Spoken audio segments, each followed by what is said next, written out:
Uh, yes. Let me share that with you. Okay. Okay.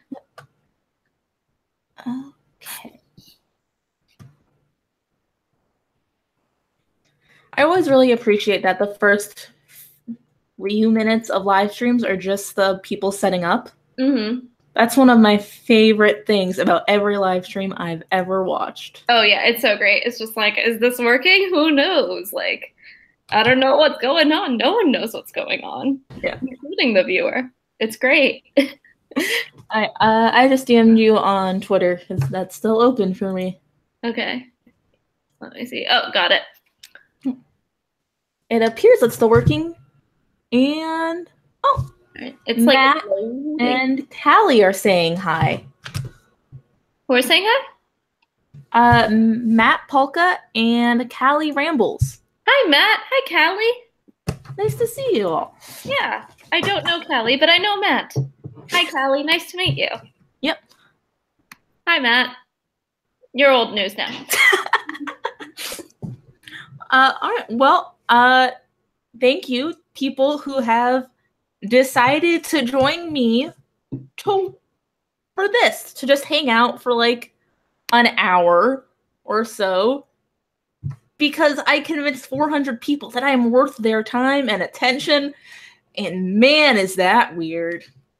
I mean, you're deserving of it, so like it's so well deserved, and I'm so happy that you got this far so far. Thank you. I really appreciate that. For people who don't know Norali, she's super cool and also has a channel that should be linked down in the Chamber of Secrets. I love that you call it a Chamber of Secrets. It's just so good. Do you know what's at the bottom of there? Does anybody ever check? I don't know. I usually check because like I'm just scrolling down to comment and then I just like click the read more to see if there's anything interesting in there. Yeah. I think I almost only ever do it if I'm going to share the video and want to make sure that I tag them. And I just kind of hope that their Twitter is down there.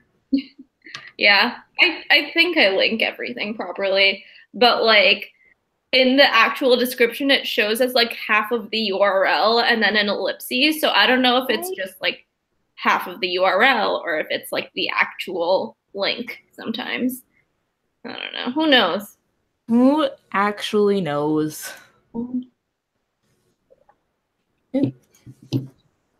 What do you call that? What? I call it the Chamber of Secrets. What do you call it?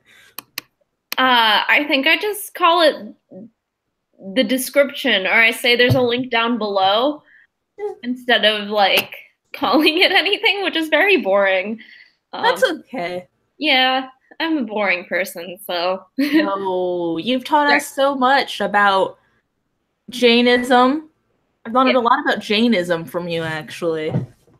And I feel like I talk about it less than people assume I do, because it's just my most popular thing. Right? You make like one, maybe two videos on it a year.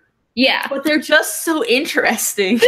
Thank you. It just takes me so long to write it, and like also to just like get up the motivation to write this thing that I know people are gonna watch, because most of my stuff I'm like, I can just put it up there, like maybe 50 people will watch it, cool. Those 50 people can waste their time for a few minutes, but this I'm just like, oh, people are gonna click on it.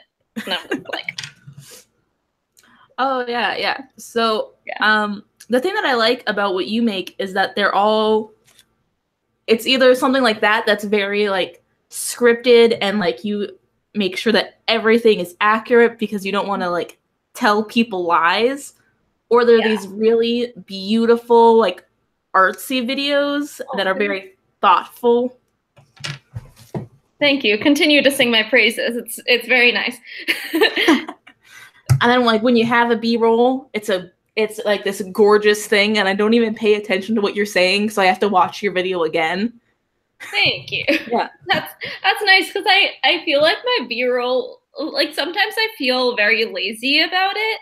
Like, not that I'm like lazy about like filming things and stuff, but like I'm just like, I don't know what to do. I guess this'll work. Like, oh, like, I guess I'll just, like, willingly go to Times Square and film things, which was, yeah, willingly going to Times Square was not a good idea. But no, I'm really glad that my last video, like, people liked it, which was nice. Yeah.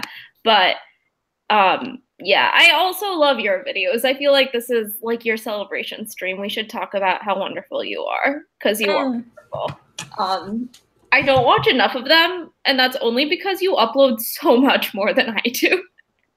Oh, yeah, I'm like a week behind in my subscription feed because I thought, you know what? I'm just gonna make a video every day during Lent again. Yeah. But I forgot that Lent's at a different time this year, and it's at a much more hectic time of the year for me than it was last year. Yeah. that like Jewish calendar that determines what all of the Christian holidays are, it's really messing me up. Yeah, it's weird. Yeah, the same thing happens for me sometimes because like Diwali was always during like midterms during college and stuff, and I was just like, I can't do all of the things. I can't go home and celebrate with my family and also take this exam or write this paper. But I would manage with very little sleep, but I would manage. But yeah, you make so many videos and they're all so good and so interesting and so informative. I feel like you're much braver than I am on the internet in terms of like voicing your opinions and just like making it known and being like, this is what I think and this is why I think it. And also, here's a way to fix everything in the world. Go do it. Awesome. Thank you. Thank you. Callie said in the chat that my videos are pretty good and educational, and I sure do appreciate that. Everyone can feel free to compliment me as much as they would like tonight. Yes. I'm cool with that. I concur. Everyone compliment Katrina. You are amazing. You are beautiful. You is kind. You is important. just going into that line. Yeah. I think one thing that I like about doing this with a co-host is that I don't like talking about myself very much. So I can just be like, oh, this other person who is talented and my friend, that's great. Yeah. Yeah, we can compliment each other. It's a compliments party. It's this endless cycle of positivity and optimism and hope. It's great. Callie says you're very pretty as well, which I agree with. You are very pretty. Thank you. So you agree? I do agree. I am pretty. I just have a hard time saying it about myself because it doesn't come up naturally in conversation. Yeah. No. Yeah. I feel like people, yeah, it's weird. I don't know. Like, when people compliment you, you don't know how to react because it's like, if I agree with you, I sound like I'm the worst, but also I'm just confident. Like, is it bad to be confident? Am I gonna start singing that Demi Lovato song? I mean, maybe. Maybe. I think what's wrong with being confident? Yeah. I think my plan for most times when people compliment me is to say thank you and then in my head think, do I actually deserve that or are they just really nice? And I think about 70% of the time I actually deserve the compliment. That's a good ratio. Yeah. 70-30. I mean, sometimes you just don't think you deserve it when you do.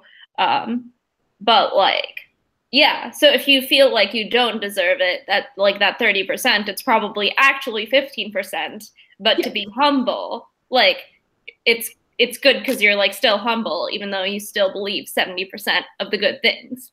Yeah, and then it's a good balance.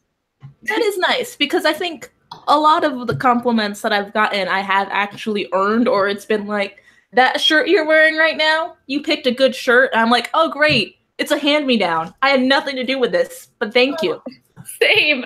I'm like, oh, thank you. My mom got it for me, or thanks, my sister got it for me, or it is my sister's and I'm just stealing it. Thank you. Yep. Yep. That's the vast majority of my clothing. It's my sister bought it for me, my mom bought it for me, or I stole it from one of them.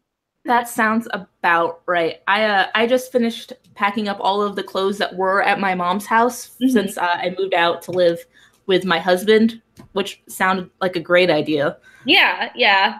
But the thing sounds about right. Yeah.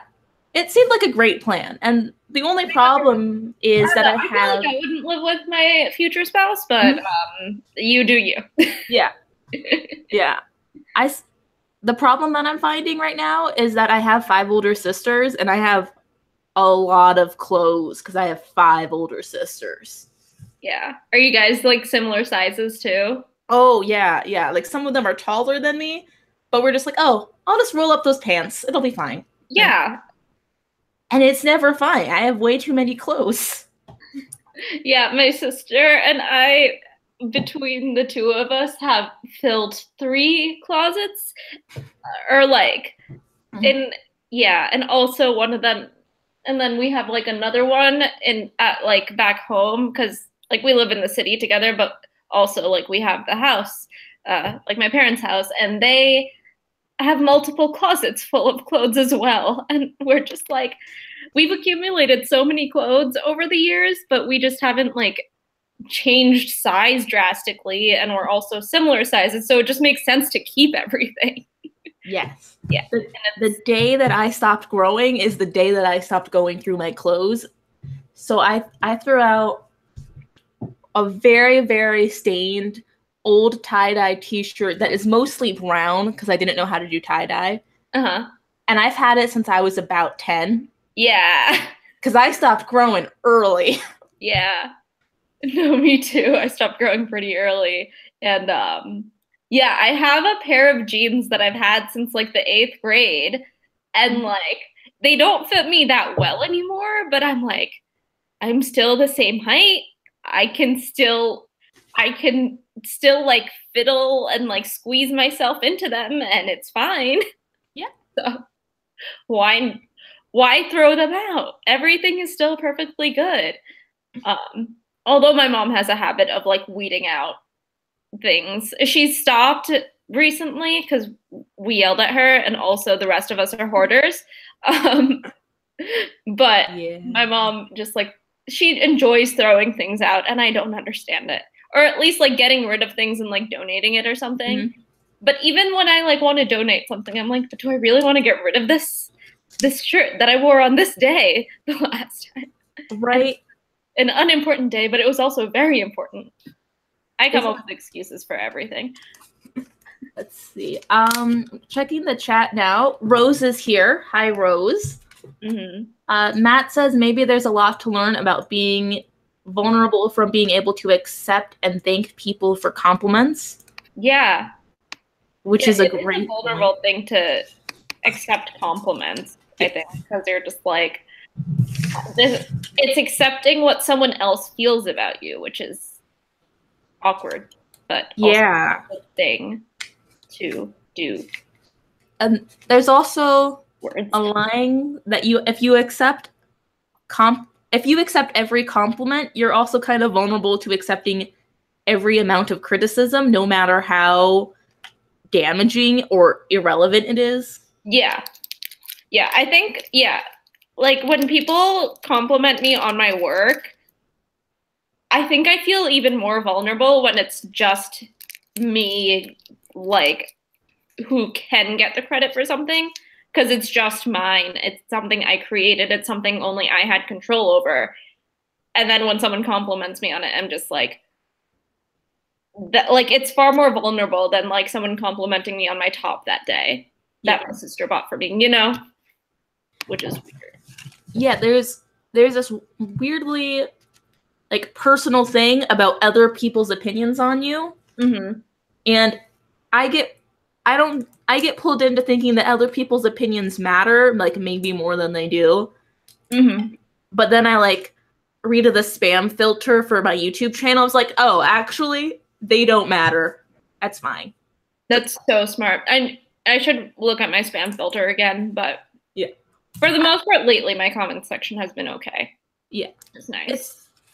It's usually real good. It's just like anytime I put a video up on feminism, I have to like clear it out the next week.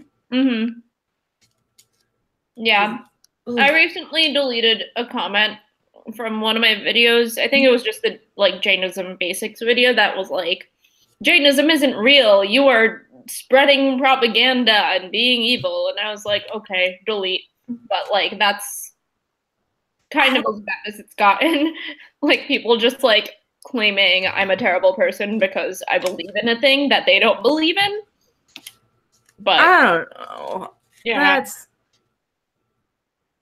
I feel like as soon as you say that any religion is fake, you gotta. Yeah. How do you know? Exactly. And I'm not saying like that my religion, like, I don't know. I'm not telling everyone to convert to my religion, you know? Yeah. I'm not telling anyone that. Believe what you want to believe. This is just the facts about mine, you know? Right. So it's like annoying when someone tells me that I'm being, like, I'm spreading propaganda.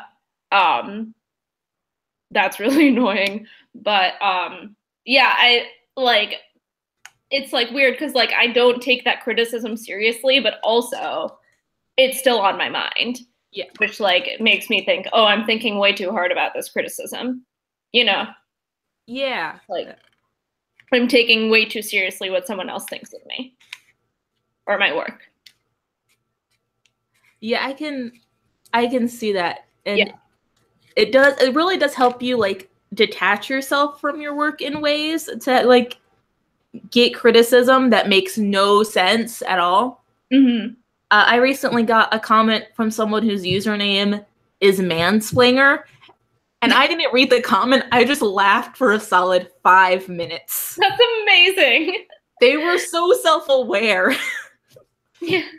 I don't understand people who take pride in being terrible people, which is a lot of people on the internet, which is every single troll on the internet. But like, why do you take pride in being mean? Like, that's not like, I've been a not very nice person in my time because like I'm a human being and I can be mean, but like I don't like when I get that way. I don't like myself. Like how do you live with yourself, but how do you like yourself? Or do you not like yourself if you're that mean? Or like if you're that self-aware that you're calling yourself mansplainer and like taking pride in that. You know, yeah. I don't get it. I don't know. I just have to assume that person's values are very different than mine. Mm-hmm. Because one of like my like core values about who I am as a person and how I operate is that I am just instinctually empathetic, and then I've cultivated that trait about myself because I like it. Mm-hmm. I can't be mean to people without feeling physically sick. Yeah. Can't do it. They have no problem with that. Mm-hmm. Yeah. So I think, for me, it depends on the person. Like, I haven't been mean. I've been cold to people who I strongly dislike in the past. Mm-hmm. And like, I've been okay with that because of like the way they were and like the fact that I was in a situation where I couldn't get away from them, but I really wanted to. But like, which like, I'm okay with me being that way and me not being empathetic at all to them because I don't know. It's not in my personality to be extremely empathetic, you know, which is weird for me to say, but like, I'm a pretty selfish person. But I've tried to become more empathetic and be more understanding of others, but I'm not going to let you cross me is like my whole thing a little bit. Like if I don't like you, I won't make it a secret, you know? Yeah. Or like, which, yeah. and I won't go out of my way to be nice to you. Yeah, and it is good to have like those set boundaries in place too. Yeah. Matt says it's easier to inflict pain than it is to personally face it. Yeah, definitely. Yeah. It is. That reminds me of, I forget which comedian, it might have been Chelsea Handler, who like responded to a troll by like looking through their page and realizing that they had chronic pain, like chronic back pain or something. And then just like being like, I see you, I understand that you have this like issue that cannot be resolved, and I understand why like you are this way. Also, Rachel is lovely and said that she loves this conversation and both of us dearly. Thank you, Rachel. I love you too. Hi, Rachel. Hi, Rachel. I love you too. But what was I saying? I interrupted myself.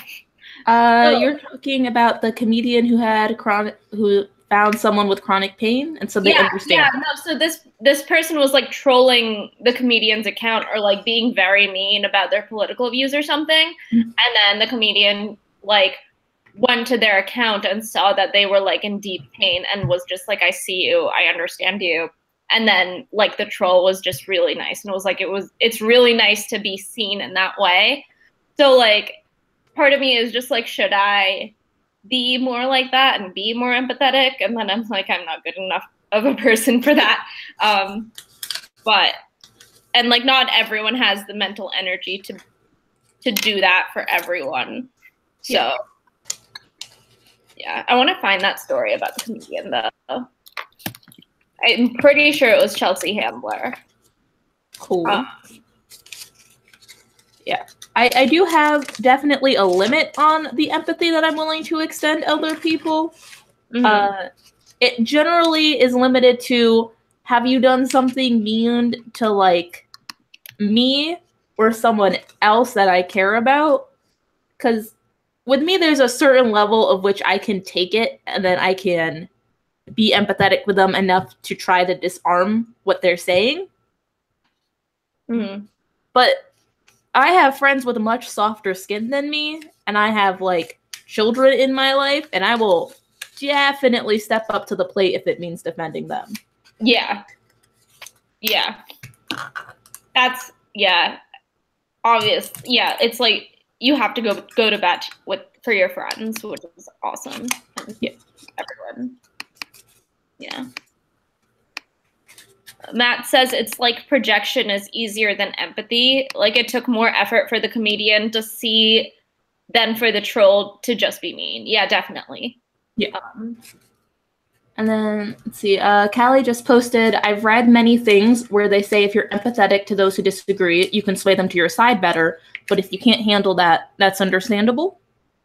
Yeah. Yeah. And especially like certain like minority groups especially face far more trolling and just like mean people than like non-minority groups. So like if you just mute everyone, it might be far easier than like reaching across the table and like being like, I'd like to be your friend anyway, and like being empathetic towards them. Like, yeah, sometimes you just don't need that in your life, and sometimes you can handle it, and each their own for that. Yeah. One thing that I do on Twitter is if I see someone who's like constantly trolling one of my friends, I just block them before they find me. Yeah. Because like if there's someone that's just saying like well, like Paul Roth has a guy that just keeps impersonating him. Yeah. I'm just repeatedly reporting and blocking that guy because nobody needs that. Yeah. I used to do this a lot where back when I had more free time, I would go to trending videos that were like kind of political or something, and I would report every single terrible comment that I saw, because it's just, like they don't deserve to be on this platform if they're like being abusive, and also if there's a like button in the drop down section of like what kind of abuse is there, and that kind of abuse is what they're doing, like I'm gonna report you, like, and stop you from being this terrible for no reason, you know? Yeah. I have like specific channels that I purposefully watch their videos like a week later or so. Like Queer Kid Stuff, which is a delightful educational show aimed at teaching LGBT concepts to like children in what is really a very age appropriate manner. That's awesome. They get hit with a lot of anti-Semitism because the host is Jewish, and that's not right. So I tend to go through their comment section and just report all of that. Yeah, I'm subscribing to them, by the way. That sounds like an amazing channel. And something that I definitely needed when I was younger. So that's awesome. Yeah. But it's so terrible that like we're still being anti-Semitic. We're still so homophobic and like Islamophobic and everything. It's just sad sometimes. Yeah. But yeah. But it's awesome that you like do that and like report like someone that on a channel that you know is consistently being targeted, because I know that like certain groups have literal lists of people that they just harass over and over again, like Riley J. Dennis and people like that. Like I know. I always feel so bad for Riley because she makes these wonderful, beautiful things. Yeah. And it's so frustrating. Yeah. Oh, Callie says I need to watch that with my niece sometime. Oh, the Queer Kid Stuff. Oh yeah. It's awesome channel. Really great. It's targeted for kids 3 to 7, I believe, and it has kind of a Sesame Street-ish vibe. But it's also good for older kids because I didn't know what non-binary meant till I was in college. So me neither. It's helpful. Yeah. Or maybe I like kind of knew in high school what non-binary was, but like I didn't really get it until college, and also till I started watching videos of people who are non-binary and like were willing to teach us, which was awesome. But yeah, this looks like an amazing channel. I'm excited to watch all of these things. Yeah, also because I love Sesame Street and things like that. Right? I was so happy when I had a little brother when I was in high school because it meant I could still watch children's programming without being ridiculed. That's awesome. There were a couple years where I was in danger of that, so. Yeah. I watched, I don't know. I feel like I graduated to older people TV pretty young. Like I remember watching Grey's Anatomy in like the 7th grade because my sister was older than me and she wanted to watch Grey's Anatomy. So like I watched older stuff pretty early, which like, yeah, you had a younger sibling. So like it was probably the opposite for you. Yeah. Well, I was right in the middle of my siblings. But some of them had like kids my age too is the thing. Oh, okay. Yeah. Because my oldest sister has an 18-year-old daughter, so she's only like 5 years younger than me. Wow. Yeah. Yeah. So because of that, I kind of had a choice in like who to watch TV with, which was cool. Yeah, that's awesome. But I would 100% pick Arthur over Gilmore Girls every single time until I was in high school. Oh, wow. That's so interesting. Because, like, yeah, I watched Gilmore Girls so early because, like, it was constantly on ABC Family. Back when it was called ABC Family. Oh, those were the days. So I watched the entire series just with my sister after school every day because, like, that's just what we would do. We would just watch TV together before doing homework. So, yeah, it's, like, cool that you had, like, different people to bond with over, like, different things. But, yeah, that's awesome. It was nice. Yeah. Yeah. It's weird that TV becomes a bonding moment when it's, like, generally such a passive thing. It is, but I kind of think that's where I found my appreciation and my ways into fandom by bonding over my family over like Powerpuff Girls. Yeah. Yeah. My brothers and I, we would each pretend to be a different Powerpuff Girl, which was great because this was back in a time before they knew that girls weren't traditionally heroes because they were too young and I was too young. So they let me be Blossom because I was the leader and I was smarter than them. Still true. Yeah. And then one of my brothers had anger issues, but also had a six-pack when he was 3 for some reason. And he was Buttercup. That's awesome. And what was our youngest brother then was the cutest. So he was Bubbles. Oh, that's adorable. You guys were all the Powerpuff Girls. That's amazing. Also, I love that like your brothers were just down to be Powerpuff Girls because they were the heroes. Right? Yeah. Yeah. I feel like, I was never really into the Powerpuff Girls or like any cartoons really, now that I think about it. I mean, my family was watching 24 every Monday when I was like 7 years old. So that's what we did together. We ordered pizza on Monday nights and watched 24, like counterterrorism unit. So it's, okay. Yeah. I'm going to check the cat chat. Callie says, my niece is 6. I live with her, and all she likes is Teen Titans Go, and I hate it, but love her, so I put up with it. And then Matt responded, yeah, the original Teen Titans ruled. What are some of your favorite cartoons? Which is a great question. I did like the original Teen Titans. I would watch that with one of my friends, like my family friends who lived nearby. I would go over to his house and watch like all of the like boyish like superhero shows and stuff like that. So, I really liked the original Teen Titans, and Avatar was really good. I recently started reading the graphic novels. Oh, they're so good. They're so good. Yeah, we just got them at the bookstore. So like I literally requested them because people were asking for them. So like I was like, hey, can we just like get the Avatar books here? And they were like, sure, we'll send them up. And I was like, perfect. Yeah. I can read them now. And then 24 gets my family watched routinely too. Oh yeah, what were your favorite cartoons? Sorry. I also liked Teen Titans as a kid because I also did like Avatar too. They were such good shows. Yeah. I really like the idea that as a 12-year-old, I could just save the world and I would just fix everything that like the generations before me and that the adults had like screwed up or missed or didn't have the time to fix.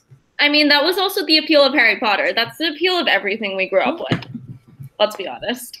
Yeah. And also that's what like students today are doing, and it's so nice. I know. I'm so proud of literally everyone who took the lesson that we've been feeding into children for years that is like, you can change the world, and they're just like, yep, gonna do that. Good choice. Yeah. And then the adults are like, wait, but this is our world too. And it's like, yeah, you messed it up. We're fixing it. Yeah. Yeah. It's great. But yeah, those are the cartoons I watched. Yeah, I never really watched SpongeBob, which is weird because I feel like everyone watched SpongeBob. I definitely watched it, but it's not one of the things that made a huge impact on me that I know of. I feel like if I really dug into like some of the comedy sets I've written, I would see SpongeBob's influence. But I don't want to think that hard. Yeah. No, yeah, I just remember people just like being obsessed with SpongeBob even like through high school and through college, and I was just be like, I don't remember this show. I barely watched it when I was a kid. I also don't remember most of the shows I watched when I was really little, when like people apparently have such good memories of those shows. Like they remember every episode and stuff, and I'm just like, I don't know, I don't remember this. But I was going somewhere with this. I don't remember where. Let's see. Oh, Glenn is here. Hi, Glenn. Callie says she also loved Teen Titans and Avatar, and she's currently watching Steven Universe. And Matt was obsessed with SpongeBob, and I fully believe him. Yeah. Oh, I was going to talk about how this kid in my grade, junior year, wrote his like PSAT essay on SpongeBob and got like an amazing score on his essay part. He must have been such a good writer. I know. See, I'm still mad about my my SAT essay, which I'm 23. I should just stop being mad about this. Mm-hmm. I should let it go, but I'm not going to, because the question on my SAT was about reality TV shows and if it's like a good form of entertainment and if it has substance and what we get out of it. And I didn't watch any reality TV, but I found their question very condescending. It is very condescending, but also, oh, has my opinion changed on this since high school? Mm-hmm. I am obsessed with The Bachelor now. I've never watched that. I think I wrote my essay on So You Think You Can Dance. I love that show. I love a lot of reality TV. It's people being amazing. Yeah. Why wouldn't you want to see that? Yeah. Have you seen the So You Think You Can Dance Kids? There's a kids version? Oh my god, watch the kids version. It's so good. Oh, I'm so excited now. And they're partnered with one of the stars from one of the previous seasons. So like each kid is a team with their adult partner, and every dance is with their adult partner. So like there's such interesting dances that aren't romantic at all, because it's like kids and adults dancing together. Right.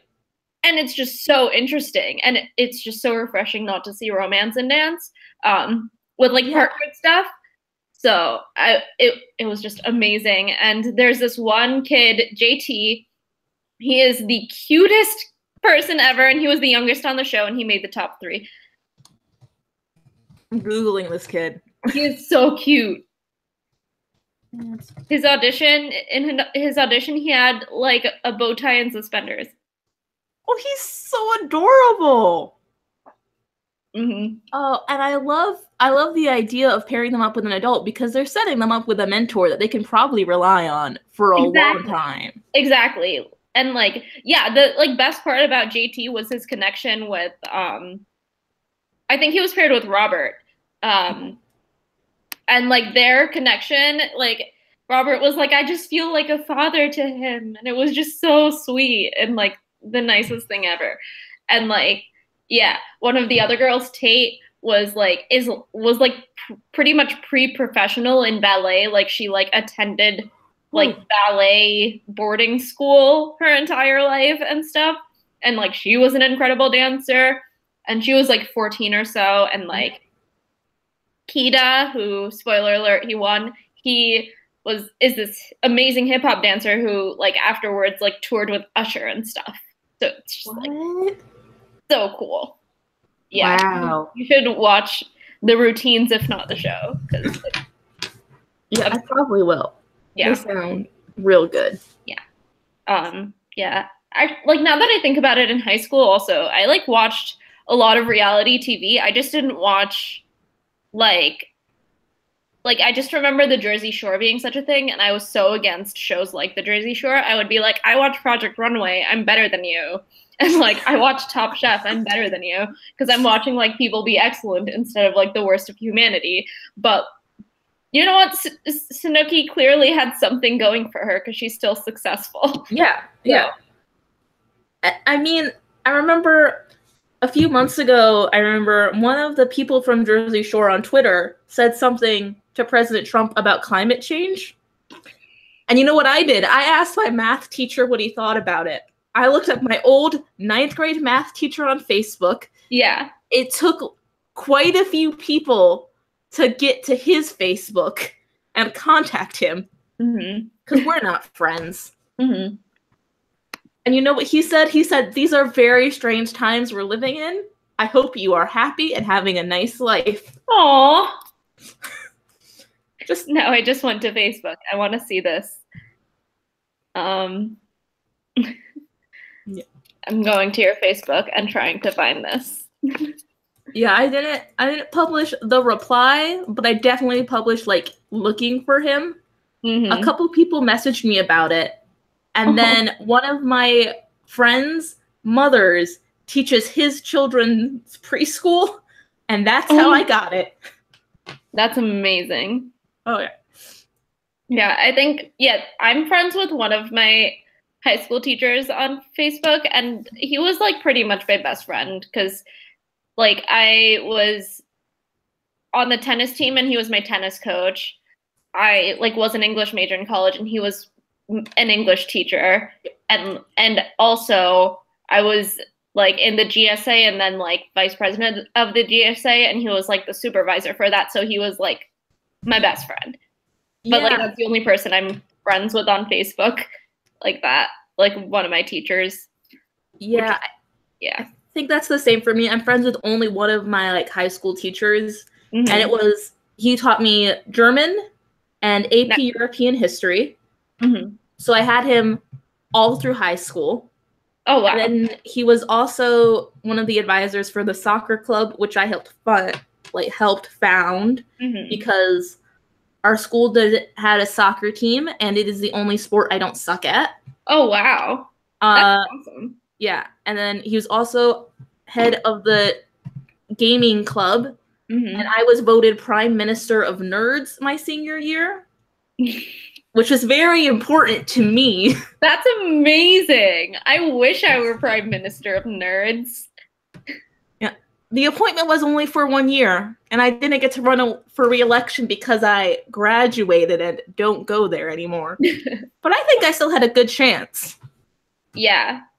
No, I mean, just like the fact, I feel like it's like being the president. Once you have that title, you go by that title for the rest of your life. Right? Like, I mean, people still call President Obama, even though he's not president anymore. He is Mr. President to everyone concerned. Exactly. And all nerds are my subjects. Exactly. Yep. Yeah. You read so many books. I can't, like, I'm scrolling through your Facebook and you just read everything. Like every other post is Goodreads. Matt says it's like John Green's All-Star in Our Hearts Award. Ha ha ha ha. That's amazing. Yeah, I have been reading a lot of books. For the first 2 months of the year, I just left my job at the ice skating rink because it closed. Oh. But because I worked the day shift there and everybody's at school or work, they just let me bring books, and I just had a solid like reading time for 3 or 4 hours every day. Oh, that's fun. Yeah. Yeah. Yeah, that way I've been reading a lot more lately.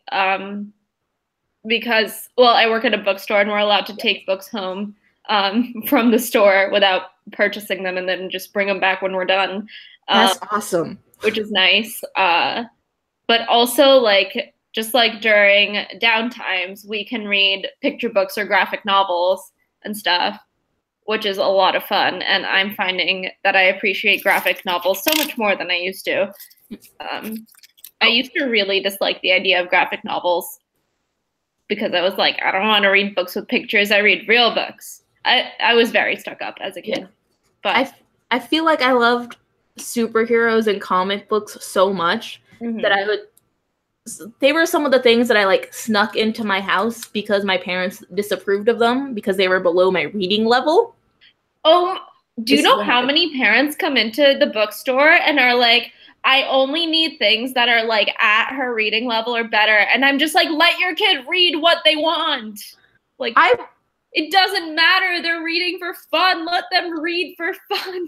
Let them do it. If they want to read Little Blue Truck Leads the Way every day until they're like 9 years old, let them. Let them. Yeah. Like there's so many like slightly older kids who are like maybe like 11-year-olds and stuff who want to read the like next Captain Underpants book, and their parents are like, but you're too old for that now. I'm just like, no, let them read Captain Underpants or let them read Diary of a Wimpy Kid. It's fine. Yeah, I still read like books for children because they're fun. Exactly. Yeah. Yeah. On that note, Matt asked us, what's the last book you read? Oh, yeah. Do you want to go first? Sure. The last book I read was one of Chris Colfer's Land of Stories books. It is the 5th in the series. It's called An Author's Odyssey. Mm-hmm. And I really love this series. It is about 2 twins named Alex and Connor Bailey. And they just go into the fairy tale world and meet all of their favorite characters over and over again and keep saving it because, once again, the adults in this world are not very capable and need to rely on teenagers to fix the problems. Mm-hmm. Yeah, I read the first book when I was in high school, and I just never ended up reading the rest of it, but it's so popular. Oh, yeah. So popular. We keep having to order more because we keep selling out of them. And also, like, I get to say, like, oh, I have a signed copy of the first book, like the first edition, because I was obsessed with Glee and Chris Colfer, which is why amazing. Yeah. Glee was amazing for a time, and then it stopped. But yeah, no, that's awesome. I feel like I should pick up Land of Stories again. That sounds awesome. They are really fun books.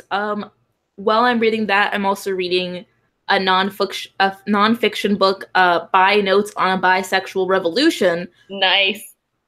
Which is really, it's a great book, but it's very academic. And The Land of Stories is the book that I go to when I need a break from learning about how I am oppressed. I totally get that. Yeah, I feel like that's me with like I've started listening to a lot of podcasts, and I've been listening to like political podcasts mostly, like pretty much only political podcasts, because I just need to know what's going on with the world and make myself miserable. And then I'm just like, so what happened on The Bachelor? That's like, it's like my escape, like my time to turn off my brain and pretend that nothing is wrong in the world, except for the fact that these heterosexuals can't get it together. Why are all the contestants white and blonde? I don't get it. Yeah, there were like 3 Black girls. It was pretty progressive this time. None of them made it to hometowns. Which is like the top 4 girls. Yeah. But yeah, and like the last Bachelorette was Black, but she chose wrong, so we all hate her now. Oh. I don't even know how to get involved in that drama. Yeah, I got into it because of my sister, because my sister has a very, like, not difficult job, but a job that requires a lot of brain work and stuff. And she comes home and she just wants to turn her brain off. And so she watches The Bachelor, and she was like a part of a Bachelor fantasy league. Oh, I love that. Which was really cool. And now I've gotten addicted. I've watched like the last 3 seasons of like The Bachelor / Bachelorette. And it's been a good time. But why am I talking about The Bachelor? I should be talking about the last book I read. Oh, sorry. People in the comments are saying things. Callie Ramble said, what are some feminist type books you would recommend? Oh, there are too many to count. I will tell you in a moment. Callie also says, I'm reading about Love by Bell Hooks right now. I've heard of Bell Hooks. I haven't read anything by. I was assigned one essay from her for my literary criticism class a few years ago, and I thought, oh my goodness, this woman is the smartest woman I've ever read. And I had to think about that. Is that because it's the only one that's still alive right now, and all the other women that we've been assigned to read have been dead for 50 years? Or is she actually the smartest person in the world? And I'm still not sure. She's so smart. Yeah, that's awesome. I should read her then. Maybe I've read her for a class or something, but I just don't remember. I would imagine it would have come up. She's one of the bigger leaders in intersectional feminism. Oh, that's awesome. Yeah, because she writes a lot about feminism as it relates to class, gender, and racism. Also a Black woman. And had the benefit of like going to these great schools where she learns difficult academic concepts. You know where I might have read her now that Mhm. I'm thinking about it? I had one of my summer classes last summer was hip hop and politics. And we like did one like hour long class on feminism, and I think we had to read her for that. And that was the most I participated in that class because I know nothing about the politics of hip hop. I don't know, but that sounds cool. It was a really cool class. I just wish I was more into hip hop so I could have like participated and understood more. Mhm. Um, but yeah. Uh, okay. And then Matt says, also a cool story. One of my AP English teachers uses donors choose to raise money for school projects, and she teaches a comic book elective. She took Oh, an entire class to see Black Panther together. That's amazing. I know that's such a good movie. Yeah, I But need to see it still. Why am I here? I should be going watch it. I should be watching it right now. it's because you love me. Yeah, That's I do. why. Yeah. But Matt, Um, if you want to send me the link to her donors choose page, that sounds really cool. yeah, that sounds amazing. Um, yeah, that's so cool. That sounds like a really cool teacher. I want that teacher Yeah. to teach me. Um, oh, the last book I read was a really cool book. Actually, Katrina, you would really like this book. It's called The Apocalypse of Elena Mendoza. It's a brand new book. Came out like a few weeks ago, and it's by something Hutchinson. I don't remember his name, but it's about a girl named Elena Mendoza who's just casually bi. Everyone knows it. Everyone accepts it. It's not. It's like kind of a part of the plot, but not really. She has a crush on this girl who is shot, and then Elena has the power to heal her and heals her. And yeah. So like the whole thing is that Elena is the first ever virgin birth. Like her mother like just like through like science and whatever just had a baby without like having sex. And so like Elena was like this virgin birth, scientifically proven, whatever. Like her mom wasn't just lying. And then it's just like, and then suddenly this girl that she has a crush on, she saves, but as she's saving this girl, the guy who shoots her disappears in like a flash of light. And then there are these like voices that she can talk to that like tell her like who to save and when to save them, and we don't know if they're like gods or they're demons or like what's going on. And also her best friend is just casually a Muslim guy who's awesome, and also her ex-boyfriend Javi is like kind of a douche, but like in a very high school douchebag way, but like he so clearly has potential to be a good guy later in life. And it's just really interesting, and like like you don't have time to think about the diversity or anything because you're just so involved in like what is going on, why does she have the power to heal, like who are these voices who are like telling her kind of what to do or like who to heal, or and like who are these people disappearing, because like every time she heals someone more people disappear. So Oh, it's a really cool book. You should read that it. that does sound very cool. Yes. I added it to my to be read list while you were talking, Nice. which is good Yeah. because that's really intriguing, and it also leads to one thing that I've noticed is that like when a book does diversity really really well, sometimes you don't notice Yeah. because they're people who have other interesting things about them. Yeah. I think I think with this it like he like the author very clearly it's like very explicit that like she's bisexual. It's very explicit that like her best friend is like a devout Muslim. Like during lunch he like runs off to do his prayer and things like that. Um but like also everyone's just, it's like that's not the issue at hand, you know? It's not an issue that her friend is a Muslim boy, even though he talks about his experience as a Muslim boy in America, and like the fact that like Elena cares so much about this white guy who shot the girl she had a crush on. Like why do you, like why does she care so much about like this guy's motives and things like that, you know, when he like it's very clear like he was a troubled white kid with a gun. What else is he gonna do, you know?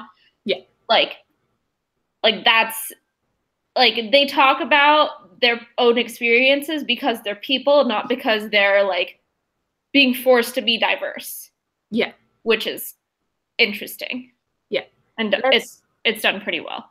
That's good because it's done well. You see it, but you don't really think about it that much a lot of the time. Yeah, because like, yeah, I remember like the first couple of pages I was reading it, and she was talking about her ex-boyfriend Javi, and then she was like, yeah, Freddie, this girl I have a crush on. And then I like had to turn back the pages, and I was like, did she say she was bi?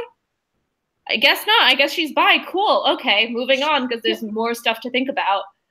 Like, there's more story to be read. Yeah. And it's also nice because coming out stories are necessary in some ways. Mm-hmm. But I have moved past the point where coming out stories are good representation for me. Yeah, they're no longer interesting. Yeah. Like, they're important and like yeah, they're very important, but they're not the only story that needs to be told. Yeah. Yeah. I like them, but they're no longer what I need. Exactly. Yeah. Okay. Yeah, Matt says, that sounds awesome. It is awesome. Yeah. I mean, it did sound like a good book, so. It is a good book. I want to read it to you. I want to read it, and then I want to talk with you again about virgin births. Yeah, it's really like the whole thing. Like, there's this whole story about her family in it, and it's just so interesting. And like the way she feels about her stepfather is very interesting. The way she feels about just like her grandparents and the fact that they kicked out their daughter when she was 16 because she was pregnant, but then it turned out that like she didn't have sex to have a baby. Like, it's just very interesting. It doesn't go too much into the like politics of like virginity and stuff and how it's a construct, but I don't think it really touches on that at all. It's really interesting. So yeah. See, and then Callie says I need to add that book to my book club list because I want to start a queer book club. Yay! That just sounds like a fun time. Mm-hmm. Yeah, and then Matt said that's a great point. They're important, but not the only stories that need to be told, which I believe was about our comments on coming out. Yeah, coming out narratives. They're getting old. Yeah. Or we're getting old. Maybe we're just getting old. Yeah. I feel... Yeah. Sorry. Go. Right now, I'm working... I got a new job since the ice skating rink closed, which is good. Congrats. And I'm working at the arcade that I got married in, which is also very cool. So cool. But the nice thing is pretty much nobody there is both straight and monogamous, but none of us have ever spoken about coming out at all. And I've known them for like 3 years because it's just something we know about each other and everybody's cool with it. Yeah. There's just no reason to do it. Yeah. That's actually like the bookstore people too. Like, the vast majority of people aren't straight and the vast majority of people aren't in like committed well, some of them are. I think like half and half in terms of like being in a relationship or being single, but like most of us aren't straight and it's just a thing and it's chill. Yeah. Like, it's not like crying and coming out and like it being a big deal anymore, which is, it's nice to have that. Yeah. And I mean, I will say I'm not technically out to everyone in my life on purpose. Yeah. My dad doesn't watch my YouTube channel, which is why I can talk about this. Yeah.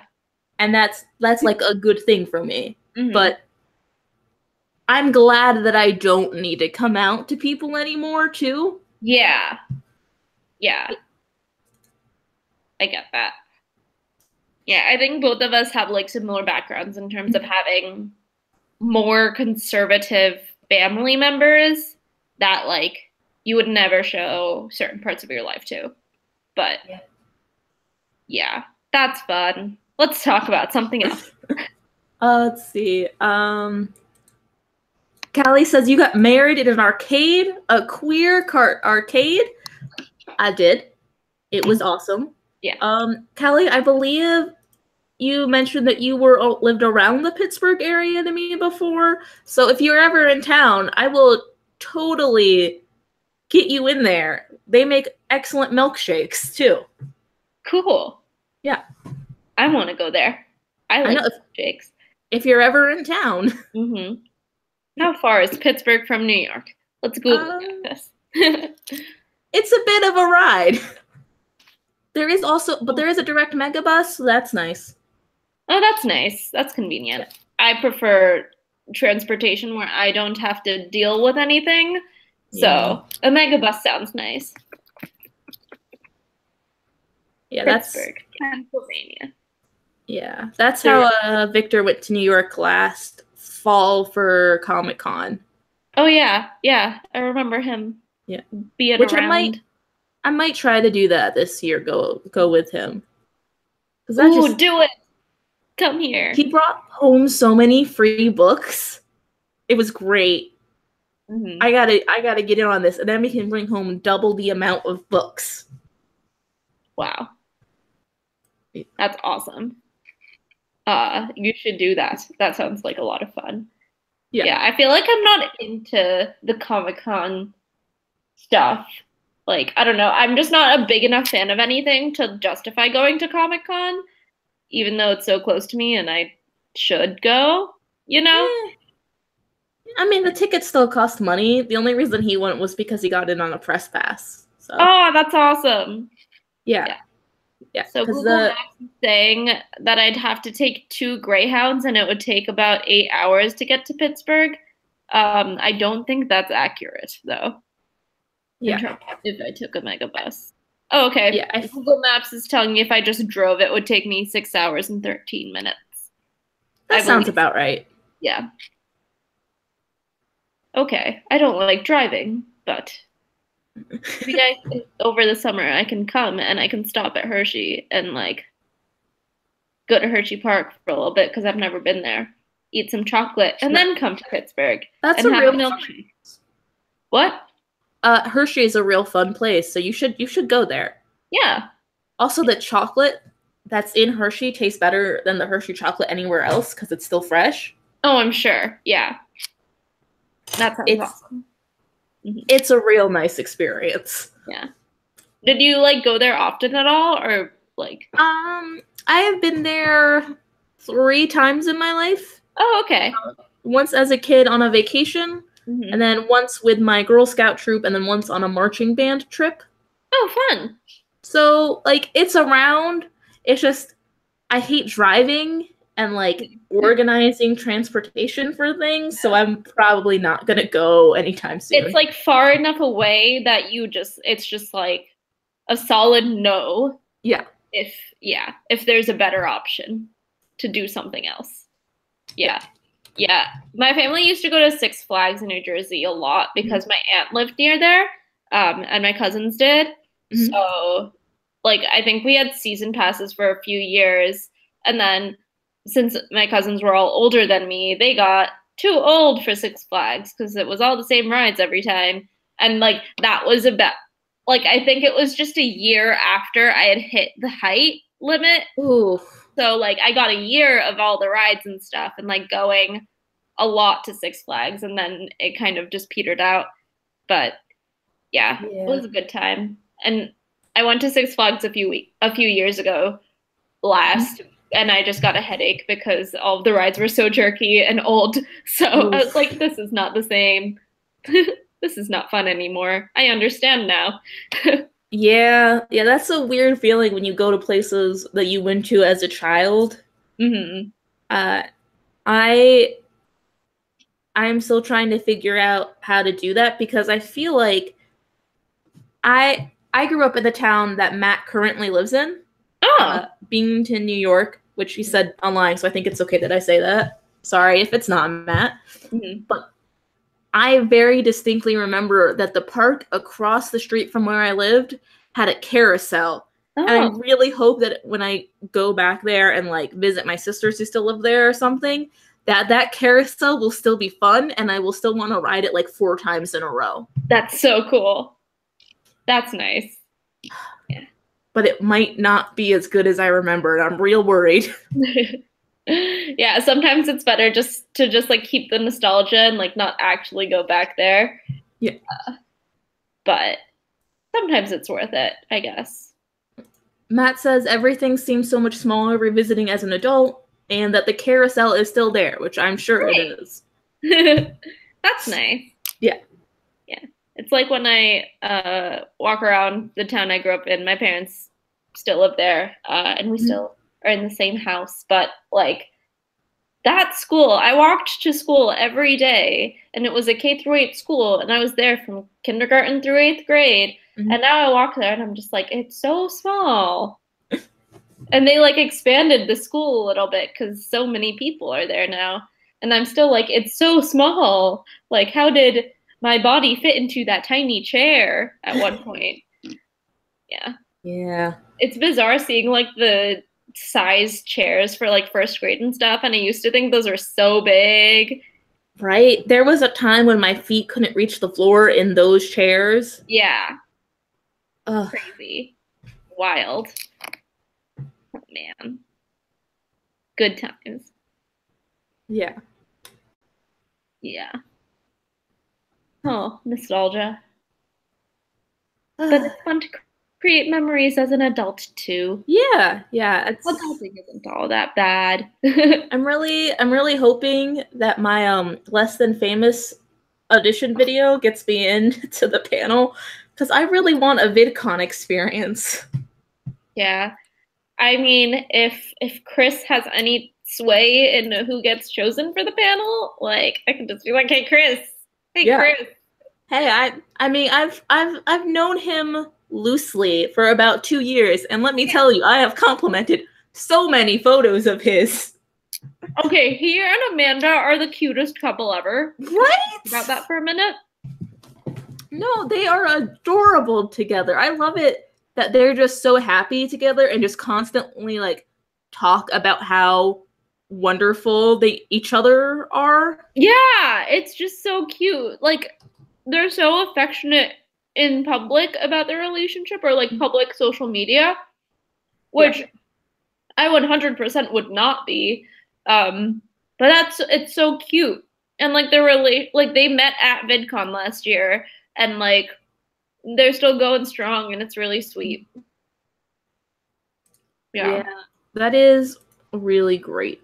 Mm-hmm. Did you ever have desks that had interior spaces? Yes, we did. We would put all of our books inside the desk and then bleach out as we changed subjects, and it was a good time. I had them at some of the school districts I went to because I moved around a lot for a few years. Mm-hmm. And when I had never stayed at a school for more than 1 year until I was in high school. But part of that was like homeschooling and part of that was just moving a lot during my parents' divorce. But when I got to high school, they no longer had a desk that had insides of them. They were just flat pieces of wood and I felt cheated. Oh, yeah. I think, for my high school, it depended on the classroom because like we had a new wing and an old wing and like the old wing was just a nightmare, but those had the like inside space desks, or we had like chairs that had an area to put your stuff down. But at that point, everyone was just carrying their bags around, right? So it didn't really matter, and like, I used my locker in like freshman year and maybe sophomore year a little bit.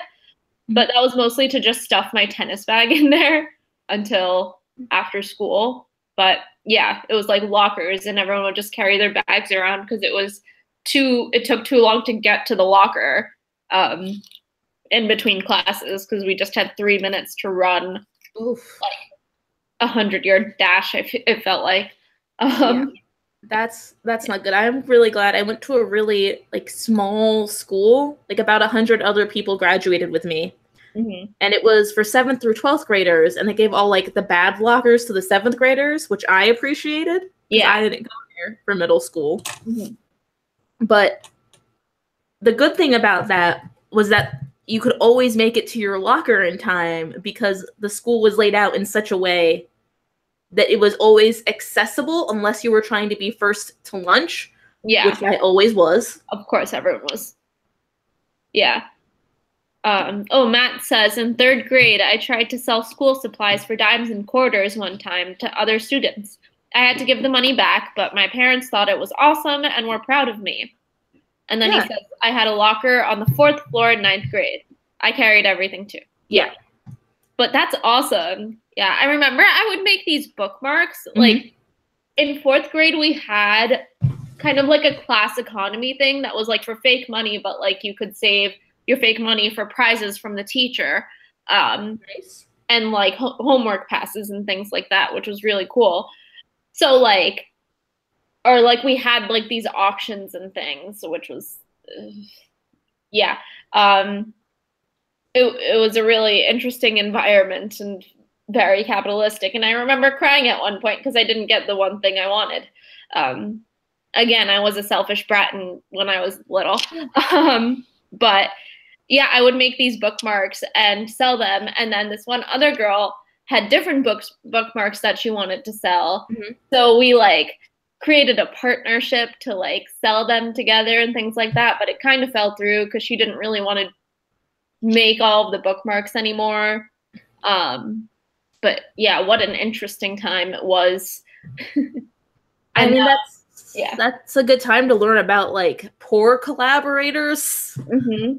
Also, it was basically the gig economy and Etsy, the way we live now. So it really prepared you for this future. Yeah, for the future where I would just like consistently be like, purchase time with me on Skype, Patreon. Like that's what purchase me making more videos. Yeah. Yeah, it's weird. We live in a weird world.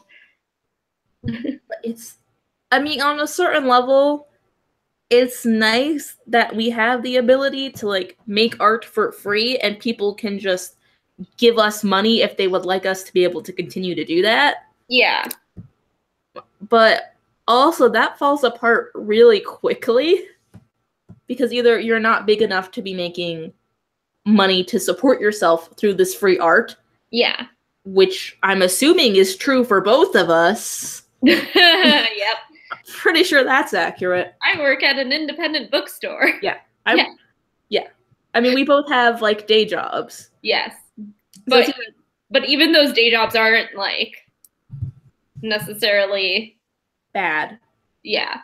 But they can't like support like if I feel like the amount that like an independent movie like makes for every minute, if I made that much money for all of my videos I made last year, I would not have to work. Yeah. You know? For at least a year, maybe. But like it's just interesting to see the value of like a minute of a YouTuber's time, a minute of a big YouTuber's time versus a minute of a small YouTuber's time, and like the difference in value. Right. That. And then there's also the part that like even if say you and me were of like the same size channels, which we are relatively about, like you have much more subscribers than me, but when between millions and like 600, let's be honest. Yeah. But also like we get the same amount of views, it feels like. Probably about like the same for like everything of mine that's like a feminist video does really well, and everything that's a Jane video for you does really well. But even then, like even if you're getting the same exact views on everything, you would still need much more to live where you are because you live in New York City. Oh yeah. And in Pittsburgh, I mean, it's a it's I'd have to make about half as much as you do to live a comparable lifestyle. Yeah. But I mean, it's still an urban area versus like if you lived in a rural area, you would need different things. You know, it's just every lifestyle is different and requires different things. Mine just requires more money for rent. But yeah, it's just like, I don't know. It just frustrates me that we're not being treated equally, which is fun. Ooh, Matt says we can build genuine audiences through connections now. Yeah, that's amazing. Yeah. And I mean, without the internet, we'd all not be able to communicate really. Yeah. Yeah, you could say that's true. Yeah. I mean, I definitely wouldn't be friends with either of you if not for the internet. So. Yeah, definitely. And like, I'm so grateful for the friendships I've made, including you, through the internet. Yeah. I don't know how I feel about saying like that you wouldn't be able to really communicate without the internet. I think it's just a different form of communication, which is why so many old people are like kids these days with their phones and their iPads. And we're just like, we're talking to our friends, you know? Yeah, like I don't like that my little brother will borrow one of our cell phones, call one of his friends, and then while he's talking to them, they'll be playing the same video game together online and be strategizing that way. Like that's really annoying to me, but I know that's the same level of annoyance that like my older siblings felt when I started texting people. So yeah, I was a bit of a Luddite when it came to texting because my parents have a lot more friends and have a lot bigger social life than I do. So they would text all the time and they have their WhatsApp groups and they have, oh my God, the WhatsApp groups kill me. But like, I am very much just like, if I am talking to someone in real life, I will focus 100%. Or like, even like with this, I will focus like at least 99% of my energy on the conversation in front of me or the thing in front of me. I will not be taking out my phone and like texting other people while talking to someone else. Because also like I cannot do that. That's like my brain can't do that. But like I also think it's just kind of rude. But also like it's totally normal for us to like open a new tab and Google something about the conversation we're having, which someone older than us, if I'm talking to someone older and I pull out my phone to Google something like that pertains to the conversation, they'll be offended because they find that rude. Yeah. It really just depends on the audience. But I like that for the most part, our generation's like instinct when you don't know something, it's to find out about the thing instead of like continuing the conversation in ignorance. I think that's a great. We're much less okay with not knowing things, or like it's much easier to be curious and find the answer. Yeah. Okay. Rachel asks, have you ever watched a TV show with someone while you're on the phone with them? It's next level. I have not. That sounds awesome. That sounds like a thing I should do. I think I've never done that, but I did once. I was once in a group of like friends that, since we all live in other different cities, about every other weekend or so, we'd have a Google Hangout. And at one point, we watched a Good Will Hunting by just trying to sync our Netflixes with each other, and it did not work well. Oh, you know what? Actually, I have. I watched a Bollywood movie with one of my friends who lives like on the other side of the country. I watched a Bollywood movie with her over this website that like connects and syncs your Netflixes. There's like a website for that where like you can there's like a chat bar and then there's the movie that's connected to your Netflix, and it was really cool. Yeah, that sounds nice. I kind of did that. We weren't talking in real time, which sounds like a lot of fun. We were typing, but similar. Yeah. That sounds really fun, though. Good Will Hunting sounds like a fun movie to do. Yeah, it was really great because one of the people was like a computer engineer and understood math and tried to explain it to the rest of us. And none of the rest of us were good at those things. Like I was an English major, somebody else um just spoke French fluently and is like a missionary now. Mm-hmm. And then I don't even remember what the other person did, like studying or job wise. It's just Yeah. he just explained it all to us, and it was so much more interesting when Mm-hmm. there's like an understanding of the concepts. Yeah, it's really fun to watch something with someone who knows a lot about those things. Um, I like to say because I like to say that because I like to try to convince my non-Indian friends to watch Bollywood movies with me while I explain all of the like meta jokes that are going on like during the movie and stuff. Um, Right? but it's like it's fun to talk about things while they're happening. I don't know. Um, okay, so Callie says, I love having the internet to connect with people, especially with other queer people, because living in a rural area means there isn't a lot of out queer people. Yeah, Yeah. yeah, that sucks. Sorry, Callie. Yeah. But luckily the internet's there. Yeah, So yeah, I don't know. I don't think I would have ever even figured out that I wasn't straight had it not been for the internet. me neither. Yeah. Now that I think about it. I mean, I think I've always kind of known, but I feel like I wouldn't have admitted it to myself Right? I without think the internet. and Yeah. it was just so easy for me to assume because I knew that there were like people who liked people of the same gender, and then there were straight people, and I liked both. But I was like, I'm just straight, and I'm friends with a lot of girls that I want to hold hands with. Sometimes. Yeah. And that wasn't true. Yeah. Yeah. Nobody knew there was a third option. Yeah. It's like bisexuality. It exists. You can like all the genders. You can like the same gender and other genders. Yeah. It's a thing. Um, oh, Callie says it's cool. She found an LGBT group near her or them. Sorry, I'm not sure. So that's been nice. That's awesome, Callie. Yeah, that's awesome. Yeah, I feel like finding an LGBT group is key if there aren't a lot of queer people in your area. Yeah. Uh, yeah, otherwise it's tough. And even I want to like join like a queer specific group, but I don't know what to join. So I'm just like I don't like anything enough to have like an interest specific group to join, but Yeah.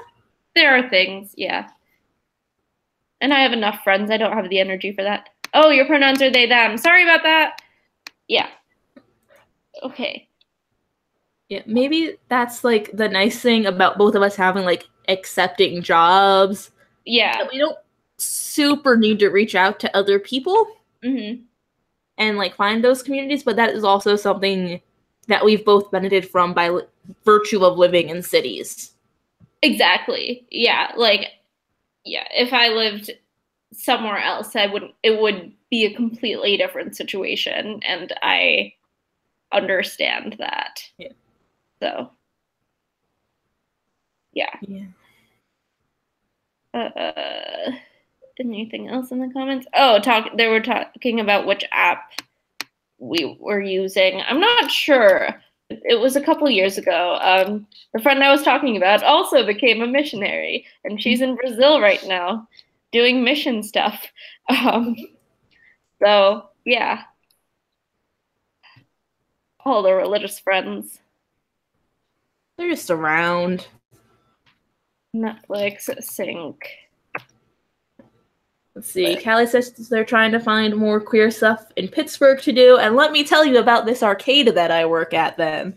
It's called Victory Point. That's my whole pitch. I've already talked about them. They're very gay. They're very gay. Mm-hmm. Also, video games are fun. So that's nice. Oh, I found the thing I was using. It's a Google Chrome extension called Showgoers. Ooh.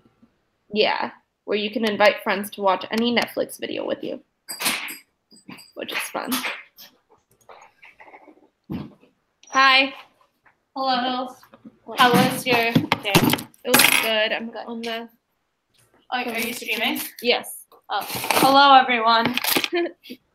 That's my sister. Hi, Nerali's sister. Yeah, let me go to my room. She's had a long day. Hey, what does your sister do? She is in consulting. Yeah. I don't. Okay. It's a long, complicated thing that I don't have the energy to explain now. That works. I mean, I'm assuming that just means her job is to know things and then tell other people those things, which sounds hard. Yeah, it's telling other companies what to do. Yeah. Also, there are spreadsheets involved. Ooh, yeah. Lots and lots of spreadsheets. So, yeah. I understand why she might be tired. Mm-hmm. For that.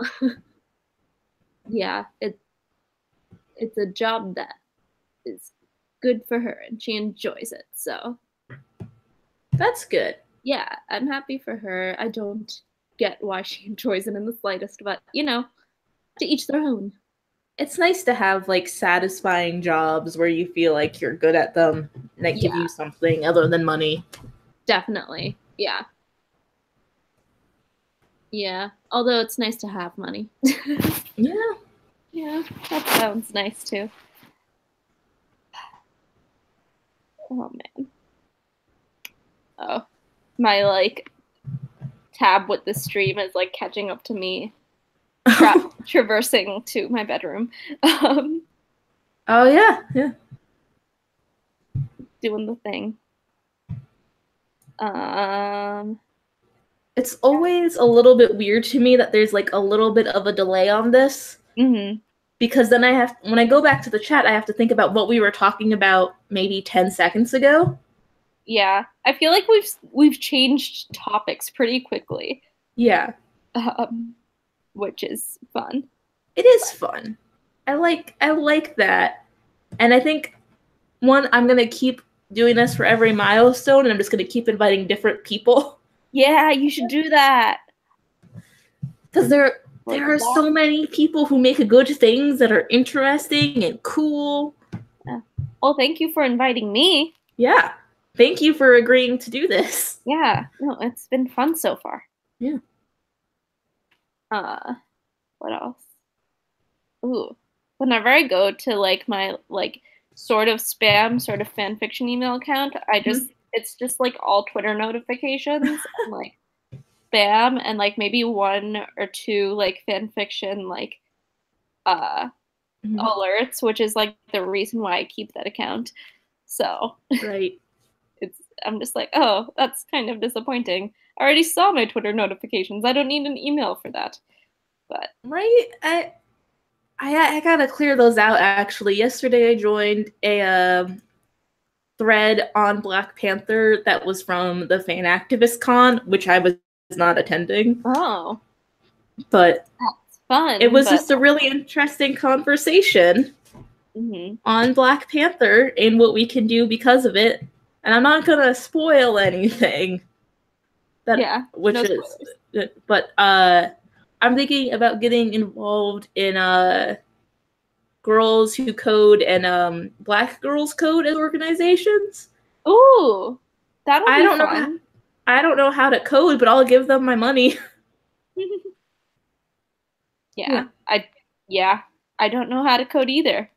Yeah. I know a little bit of HTML, but that's about it.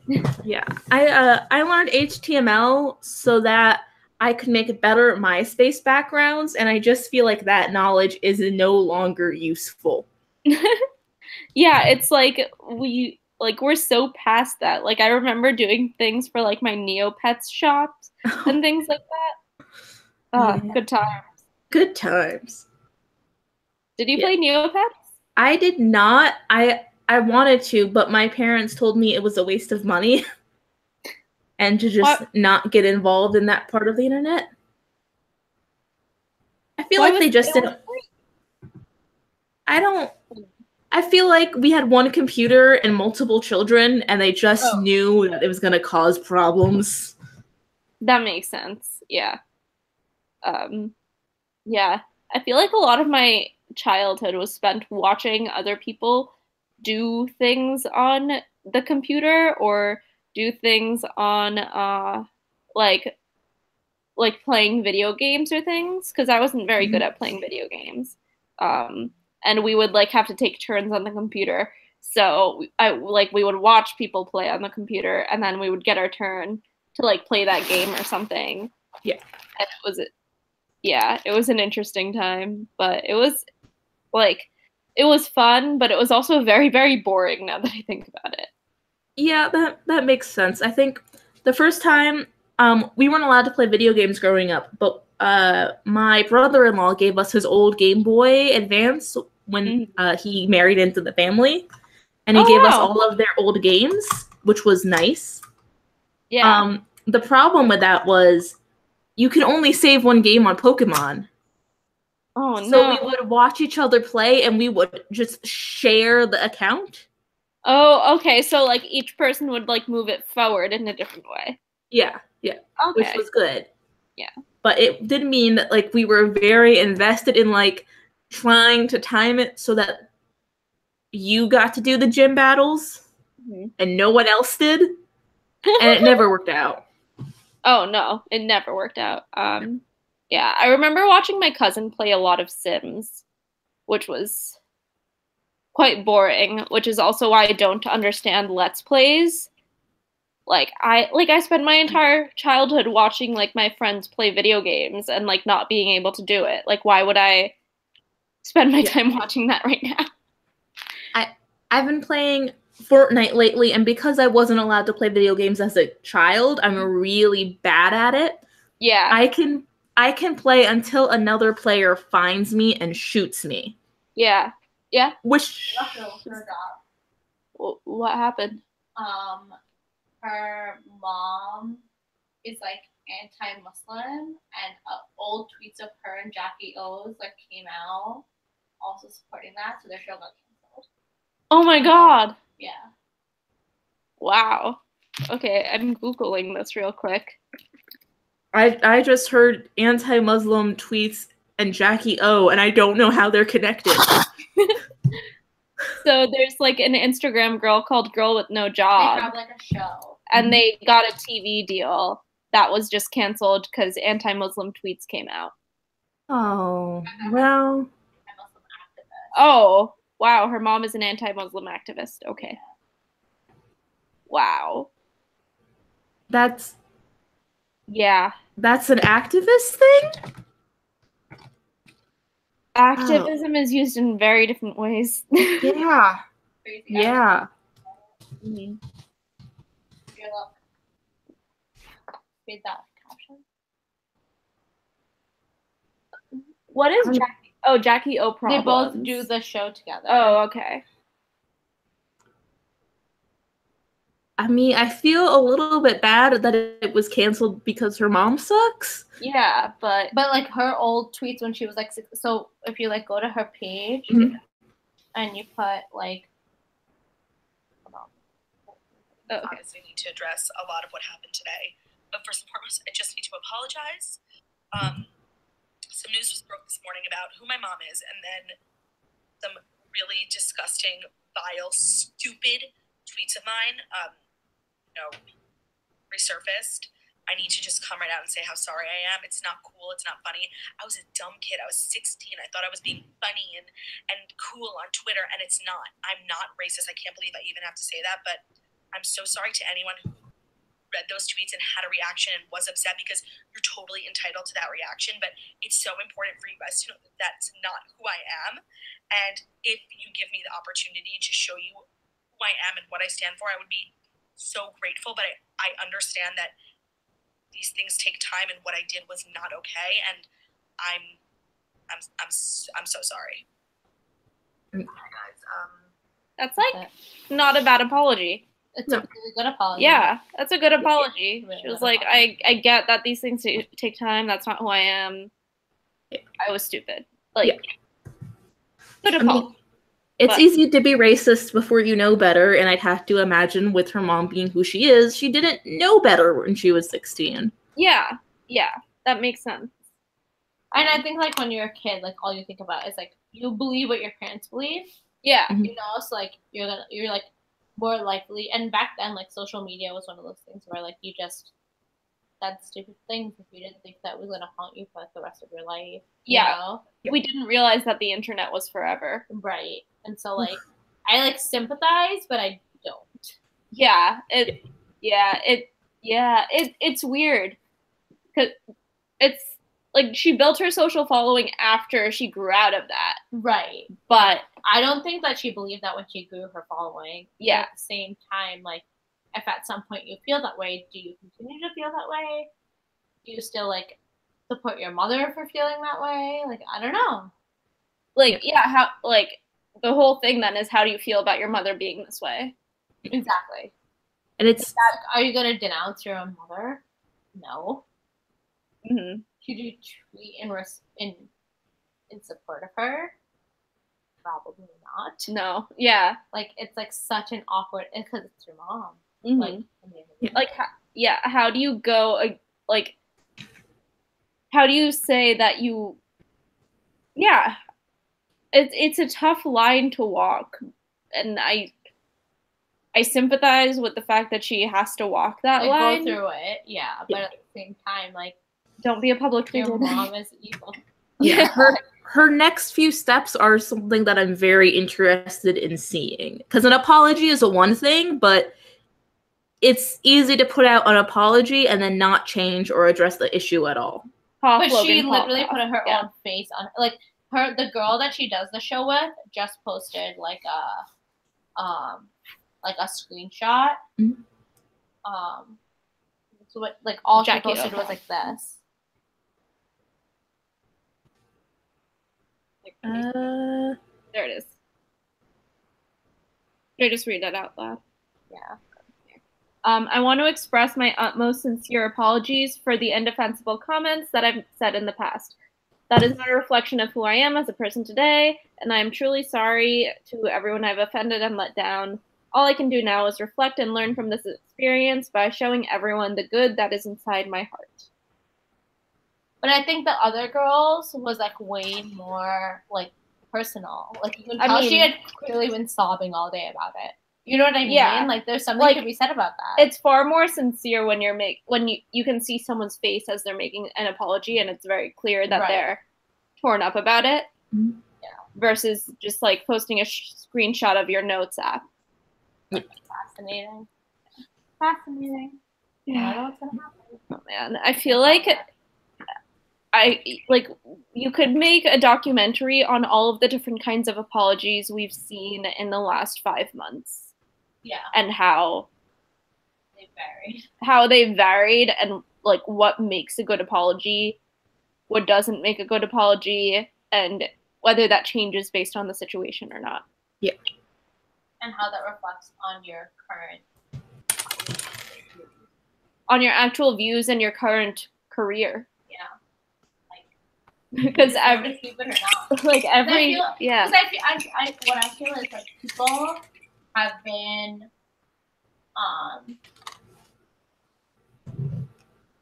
penalized for decisions from their past that may not necessarily reflect who they currently are. Yeah. And I think we're all a strong advocate that people can change. However, it's all about how that apology is delivered and the steps they are transparent that they are making in order to overcome that issue. 100, yeah, like definitely. That is the thing. If you're not willing to admit it and be transparent about the steps you're taking, then yes, you deserve your career to be taken away. 1,000%. Yeah. But if you are transparent about your apology and are transparent about everything you're doing to make it better, then maybe you don't deserve to lose your career. But because I feel recently, on both ends of the spectrum, everyone's losing their career. Yeah. Yeah, everyone. And I don't necessarily think that's fair. Yeah. Yeah. It definitely depends on the situation, and also how the person in question handles the aftermath. Exactly. Because I think that has more to do with the person you are today than the person you were maybe 12 years ago. Yeah. How old is this girl with no career? 28. Yeah. So when she was 16, it was like 12 years ago. She's older.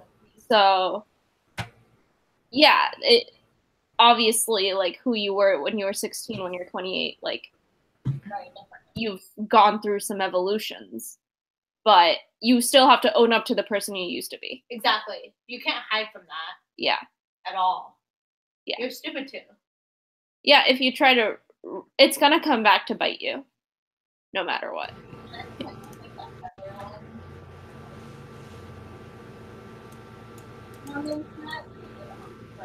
Exactly.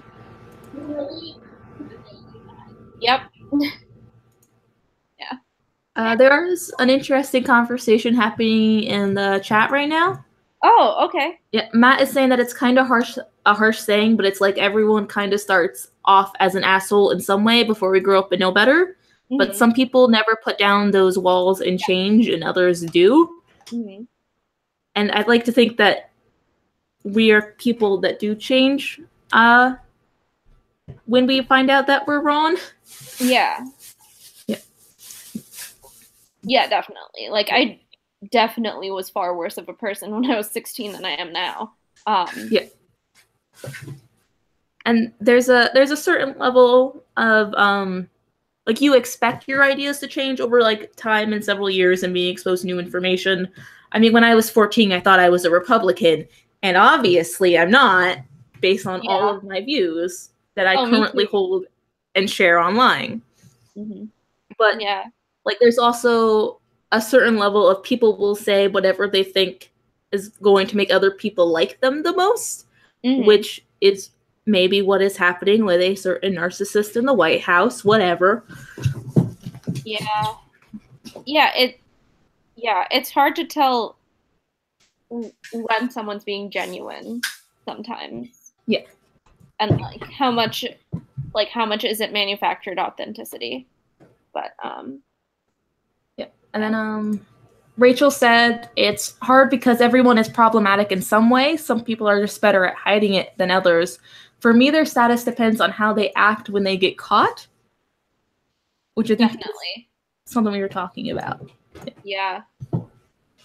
Yeah, I agree that it depends on their next steps more than their previous steps. Yeah. Like, because everyone's fallen, everyone's been bad in some way or another. But yeah, thank God we don't have to stick to what we said when we were 14. Oh yeah. Oh shit. Yeah. That goes from my views on reality TV to my views on politics, which are one of the. I was just the worst when I was 14. I found like I've also been, since I'm going through my old things, I'm going through like my old journals as well, and I was terrible. Yeah. I was so mean to everyone, and I don't know why. I feel like empathy, like, it seems so inherent, but it's definitely a learned behavior and a learned skill. I feel like, because we all grew up selfish. We all grew up thinking the world revolved around us, even if, like, we didn't actually think that, and we knew, like, logically that there were people outside of us. Like, still, everything was about you when you were growing up. Yeah, and even then when I was 14, I was very empathetic. I would just use that empathy to figure out ways to hurt other people in the way that would matter to them most. Yeah. And that was terrible. I don't do that anymore, at least. Yeah. That's good. Yeah. I'm glad that at some point I decided I'm just going to use my talents for good. That was great. Yeah. Yeah. The ability to develop increases with awareness too. Yeah, definitely. Yeah. Becoming aware of things outside of yourself. We were all at 14, is what Rachel says. Yeah. Those poor, like, current 14-year-olds, they have no idea what's coming for them. Mm-hmm. So many of their ideas are going to change. They're going to find out that they were, like, just awful people. It's just going to take a few years. Yeah. It's interesting because I remember, like, there's a lot to like about your 14-year-old self because it's kind of the foundation of who you grow up to be, especially since, like, being a teenager is, like, kind of developing your adult self, but also, yeah, everyone was such a shit when we were 14. I was so bad. Like, I'm going to say it's a little bit of PG-13 stuff right now. Mm-hmm. So I had always missed our health classes because I was transferring school. It was always in the grade before or after. Mm-hmm. So when I was 14, I was, like, very convinced that sex was evil, but I didn't know what sex was. And I feel like just the fact that I have grown more curious as well as being like, oh, sex is a thing that people have, and all of my ancestors have had sex. It's totally fine. Yeah. Like, that 14-year-old version of me had no idea what they were talking about, knew they had no idea what they were talking about, and was okay still talking. Yeah. Yeah. I feel like, it's, again, like Matt said, it's awareness of different things. Like, the more you lose your kind of the pure version of ignorance where you just don't know things, the better you become. And also the better you become at willful ignorance sometimes. Yeah. And that's where bad people come from. That's the short version of it, at least. Yeah. That seems a little harsh. Yeah. I don't know, Matt. It might seem harsh, but I've met current 14-year-olds, and they are, like, great, creative, imaginative people that are full of potential and, like, want to make the world a better place. Mm-hmm. But they're also terrible. Yeah, like, yeah, that's why, like I said, there's so much to love about being that age and, like, having so much energy and so much passion for things, but also just, like, calm the F down sometimes. Yeah, I probably would have murdered one of my friends if it meant getting Fall Out Boy tickets. And I don't feel that way anymore, and I'm happy. Although, it's Fall Out Boy. Like, I would maybe injure them still. Yeah. Understandable. Yeah. And, like, I love working with teenagers too, and, like, volunteering to help them figure out who they are. Mm-hmm. But I really, even the best 14-year-old that I've ever met, who was this really responsible, compassionate person, like, they're gonna screw up and they're gonna learn things about themselves, and by the time they're my age, they'll probably still be, like, compassionate and cool and kind, but they'll be so different, and it's so great that we get to be different as we grow up. Yeah.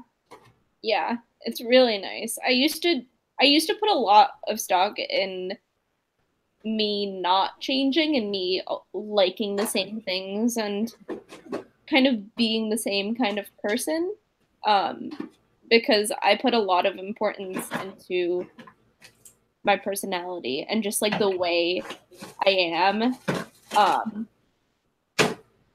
But yeah, now I'm just like, yeah, I've changed so much, and it's great. I'm so glad. Yeah, and maybe it's, like, the core parts of your personality are still there, and, like, we're still totally influenced by who you were in, like, 7th grade. But they're still expressed so differently. Like, sure, in 7th grade, I discovered Harry Potter and fell in love with it, but I fell in love with, like, Neville Longbottom and the idea of a person who would obviously fall in love with me had he met me and if he were real. And now I'm looking at more so, how can I use this text to be engaged with the world around me? And it's the same thing, but totally different still. Yeah, exactly. Like, I just remember, like, I was 12 when I discovered fan fiction way too early. Especially the not Oh, so appropriate stuff. yeah, I found that out way too early. Yeah. Huh. But like I use fan fiction in such a different way now. Even though I still read it. Like I read it for different reasons, even though I still love it.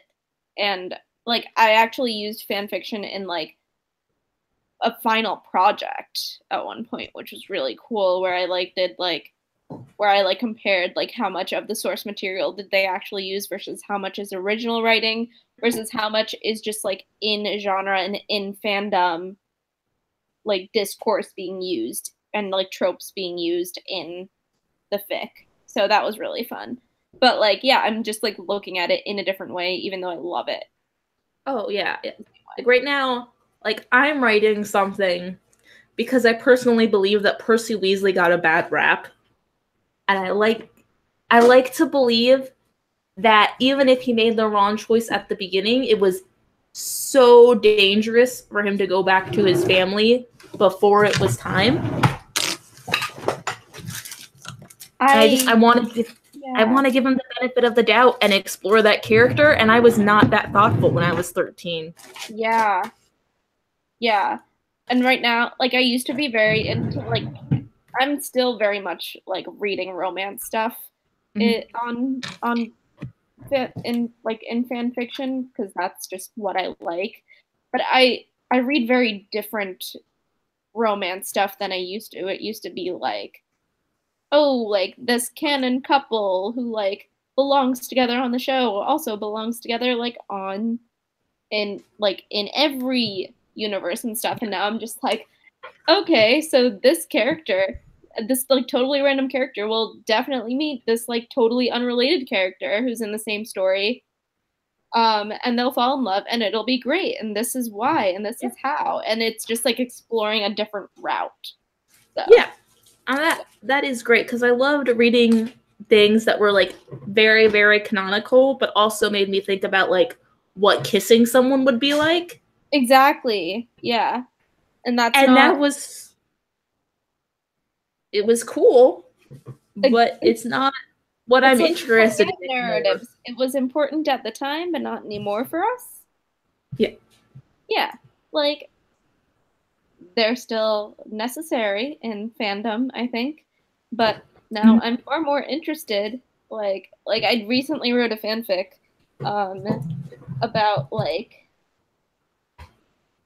the current like I don't know how to explain it. Do you read OMG Check Please by any chance? I do read OMG Check Please based on your recommendation. Yes, I'm so happy. So yeah, it was a Biddy and Parse fanfic. So like Kent Parse Biddy, and it's just like about how like Jack broke up with Biddy and like the kind of the reasons why, but also just like the like nature of like getting to know someone you thought you hated, which is not something I would have explored at all before that, you know? Yeah.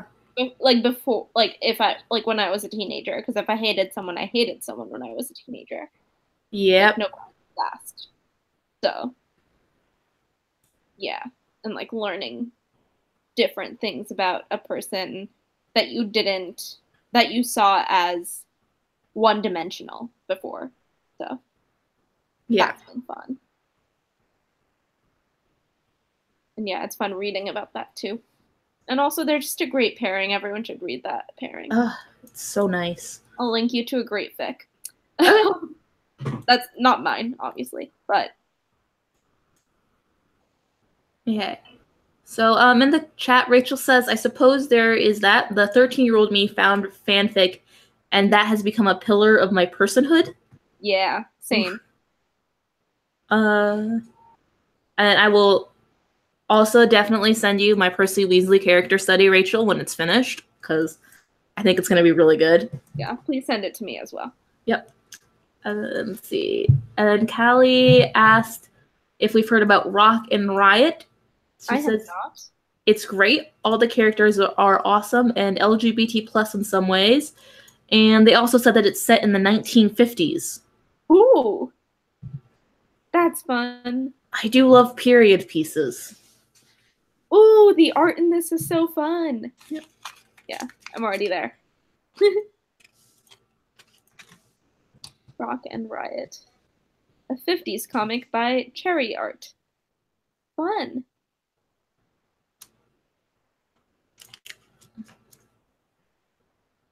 Ooh. Yeah, that sounds like a lot of fun. Yeah, that does sound I'll fun. sit and read it. Yep. It's going to take up more of my time, and I will enjoy that. Yeah, Rachel is saying that we should join the fanfic Discord she keeps trying to start, which I am a part of. I think we're both members of. I know it's in like my Twitter DMs. Let me look for it. Yeah. I know I'm definitely a part of it. I just don't. The trying to start part is the hard thing. I don't think any of us know how to have conversations about fan fiction. It's such a private thing. In so many ways. Let me look. Keep looking. Oh, too far. I'm in 2016. It started in 2017. Yep.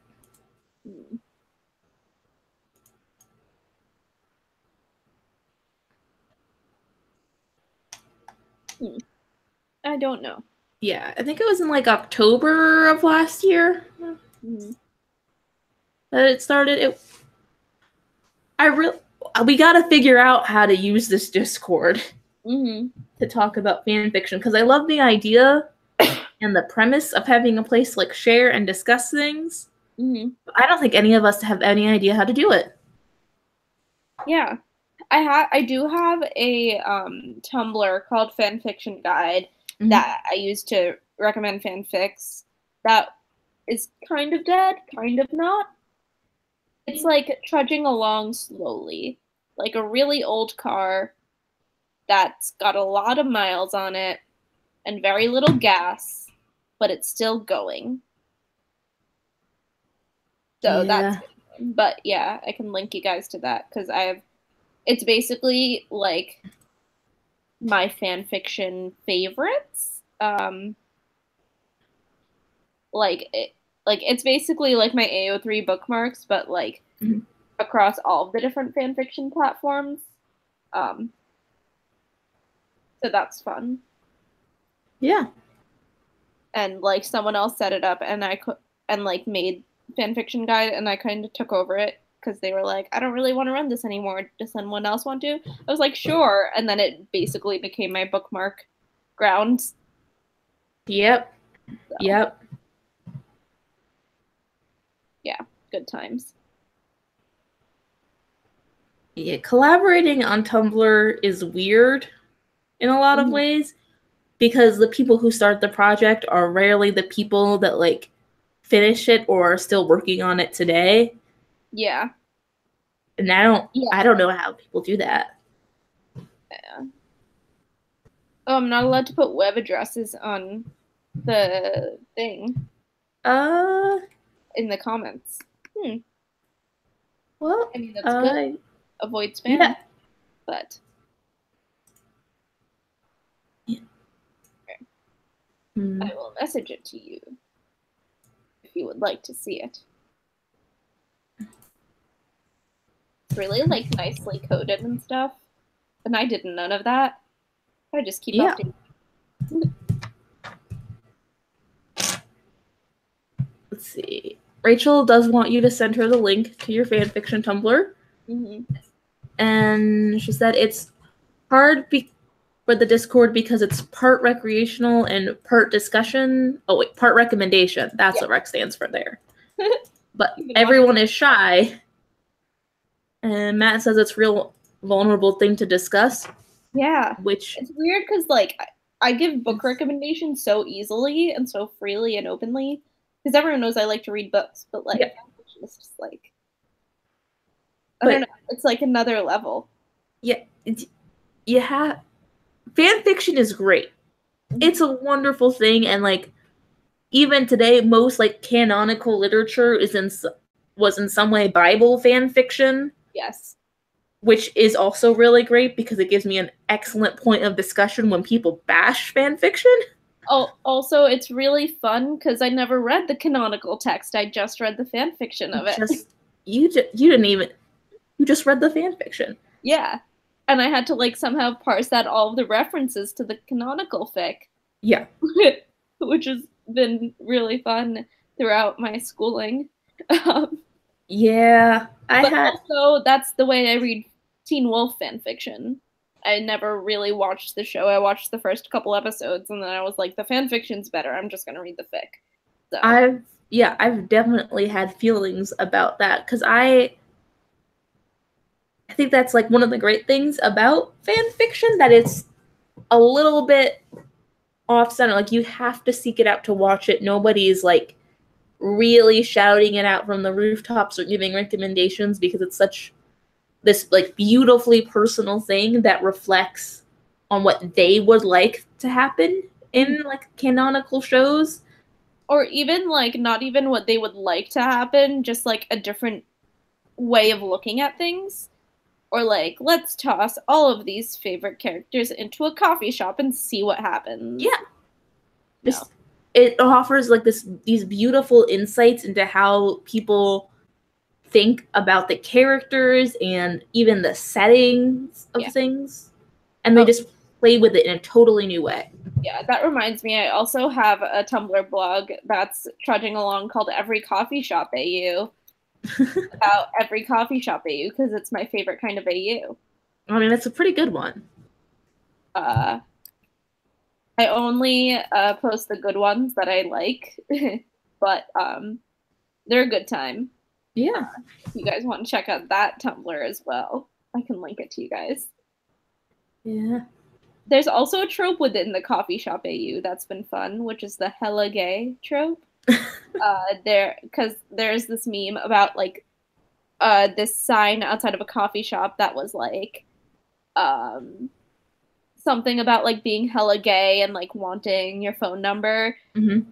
So, and like literally every fandom has that hella gay fic with the hella gay sign outside of the coffee shop, and like someone walks in and gives their number, and it like, yeah. I love that, like, I love that memes can become tropes in fan fiction. Yeah. Nobody meant for that to happen. It's like the amount of levels that like that you require to understand like all of that.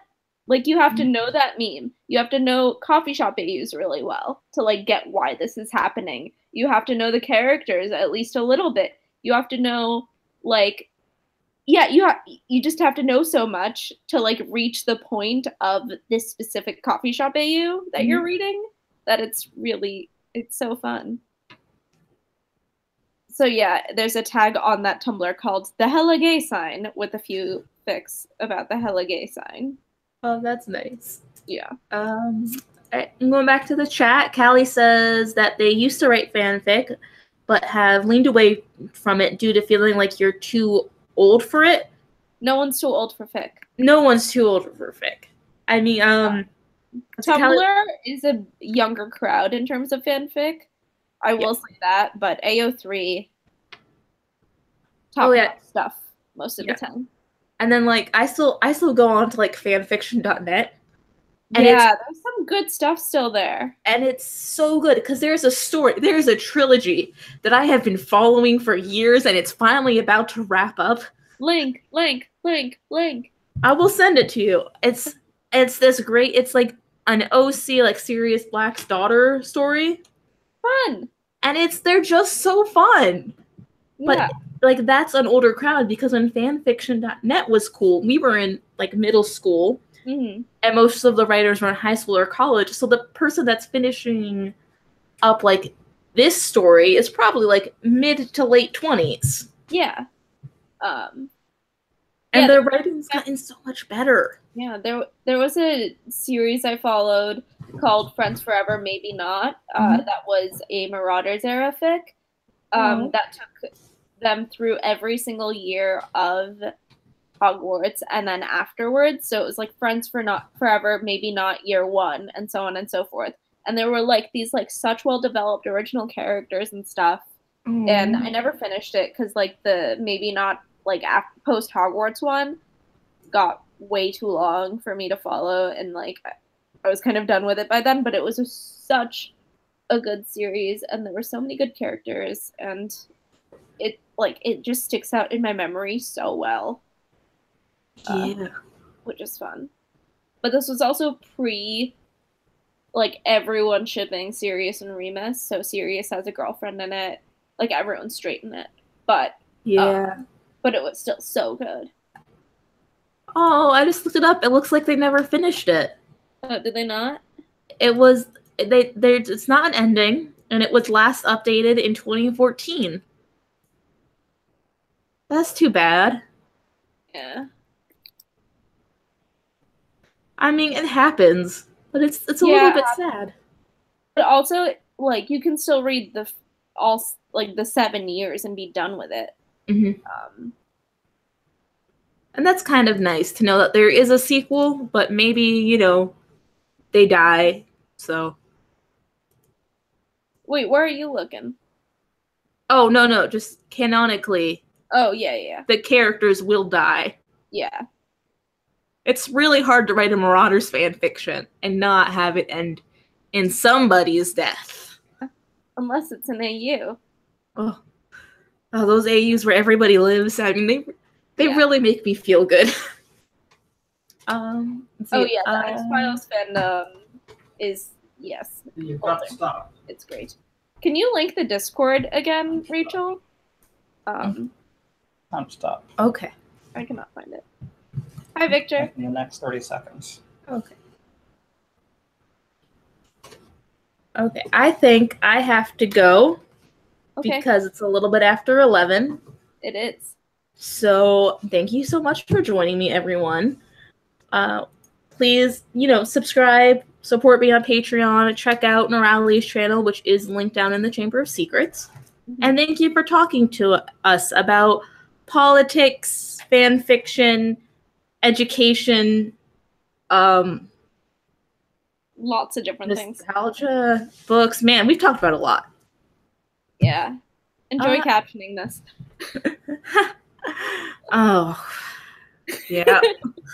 All right. Well, I will see everyone some other time. Bye. Bye, friends.